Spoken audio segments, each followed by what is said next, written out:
المشهد الجميل هذا بين المدرب الفريق وبين زوجة اللاعب فخر العرب محمد صلاح. مشهد فيه الحب وفيه المودة وفيه الألفة الحقيقة، مشهد فيه الوئام بين مدرب الفريق وبين زوجة اللاعب المسلم فخر العرب محمد صلاح. والله خزي وعار، والله ما كنت فخرا للعرب ولن تكون، إنما أنت بلوة العرب وسوءة العرب.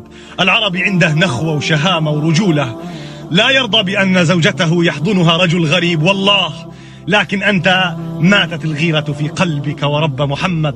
العربي في الجاهلية كان يقتل الفرس التي تركب عليها زوجته لكي لا يركبها رجل بعدها من شدة الغيرة في قلوب العرب. فكيف بالعرب المسلم؟ كيف بالرجل المسلم؟ أين غيرتك على أهل بيتك؟ أين غيرتك على زوجتك؟ والله أنت بلوة العرب وأنت مصيبة العرب. هذا فخر العرب، هذا من تجعلونه قدوة لأبنائكم. وإن كنت تقول لي هذا ما في باس وعادي لو زوجة اللاعب حضنت المدرب ما فيش باس، معناها أنت ترضى بأن زوجتك تحضن رجل غريب أو أختك تحضن رجل غريب أو أمك تحضن رجل غريب. أما العربي اللي في قلبه نخوة وشهامة ورجولة ما يرضاش بالشيء هذا. لذلك والله ما كنتم فخرا للعرب ولن تكونوا، إنما أنتم